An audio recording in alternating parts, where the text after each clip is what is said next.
Ladies and gentlemen, I understand Ted Cruz is going to be meeting with Kelly Oatberg, the CEO of Boeing, sometime in April. I didn't get the entire story there, but this video goes directly to you, as well as the chairman of that committee that's going to be coming out whenever it will be in April. He is the chairman, I think, of the DOT, the Department of Transportation, who also sits on ANSI-ANAB's board, the accreditation body that Boeing uses. But let's go right to it.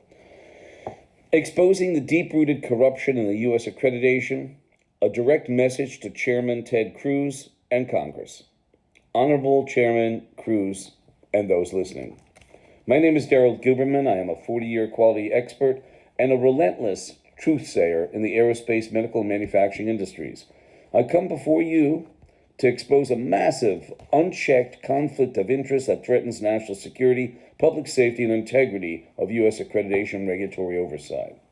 At the heart of this issue is the American National Standards Institute and its accreditation arm, the American National Accreditation Board. They are both accreditation bodies. An example of this is ANSI accrediting the British Retail Consortium for Cargill beef.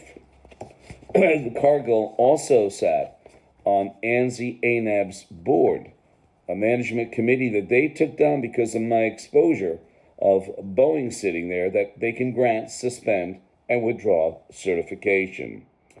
ANSI-ANAB sits on the International Accreditation Forum and its sister organization, the International Laboratory Accreditation Cooperation, both of which dictate global accreditation policies while housing federal agencies and foreign interests side by side. Also, ANSI and ANAB, I think I'm going to get into it, but I'll tell you again and again. ANSI and ANAB are founders of the International Accreditation Forum. Their sister organization, ILAC, the International Laboratory Accreditation Cooperation. IAF is incorporated in Delaware. ILAC is in Australia. The IAF has associations of accreditation bodies on there, both national and international, which are equivalent in accreditation to ANSI-ANAB. Here's a stark reality. From 2015 to 21, the IAF was under the leadership of Chinese national Zhao Jinwu, who had direct ties to the Communist Chinese Party. Meanwhile, U.S. federal agencies, including the FAA, CDC, NIH, DOJ, DHS, Department of Commerce, remain embedded within ANSI and ANAB, creating an incestuous web of conflicts that undermine regulatory independence. In fact, the Zhao Jinwu was also at the time the chief executive of the China National Accreditation Services, which certified the ill-prepared laboratory in Wuhan, China. You got the picture, Bio-Level 4 lab? But it doesn't stop here. 4 of these agencies, the DOJ, the DHS, Department of Commerce, and FDA, are not just sitting on these boards. They are paying customers to the very accreditation bodies they oversee. That means they are both regulators and the regulated, eliminating any semblance of impartial oversight. The FDA in particular has gone even further, granting ANSI-ANAB the authority to conduct third-party audits for food safety. How can the American people trust the safety of the food, medicine, and transportation when these agencies are effectively policing themselves? This is not just theoretical corruption. I have witnessed this failure firsthand. April 17, 2024, I took a stand in Congress, the DHS, exposing Boeing's decades-long practice of relinquishing or releasing on-site auditing, a practice enabling and also compromising accreditation systems. On June 18th, I returned to watch Boeing's then CEO, David Calhoun, testify, only confirm what many of us already knew. His aerospace knowledge was limited to hitting his golf ball. This man had no business leading one of America's most critical aerospace manufacturers.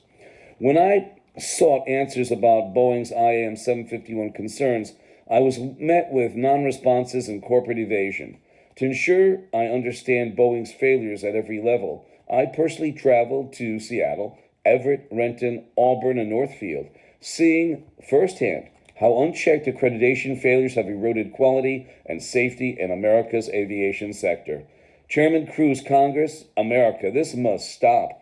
ANSI and ANAB is a compromised entity facilitating regulatory capture on a national and international scale. These agencies are not only failing to protect the public, but they are also actively participating in a system that rewards deception and self-interest over transparency and accountability. I call upon Congress to take immediate action, investigate the deep-rooted conflicts of interest within ANSI, ANAB, and the ties to federal agencies. Expose how the U.S. government has allowed foreign influence, particularly China, to infiltrate our accreditation systems. How Boeing, the FAA, and others, complicit entities accountable for decades of regulatory negligence, dismantle the unchecked power that ANSI, ANAB wields over the Americans' quality and safety standards. This is about national security, consumer safety, and the very integrity of American industry. The time for silence is over. I have stood before Congress on April 17, 2024. I have submitted documentation, and I fought to expose these injustices. Now, I am calling on you, Chairman Cruz, and every member of Congress to act before it is too late. America cannot afford another preventable disaster. Yes, and I thank you for listening. We are going to be coming out with another video very shortly. My telephone number is 203-556-1493, 203-556-1493, and here I am in Washington. Sorry about the backwards, I apologize. But here we are holding those two documents, April and May respectively of 2002, supplier notifications that basically say that Boeing will check out their suppliers only if need be or need arises.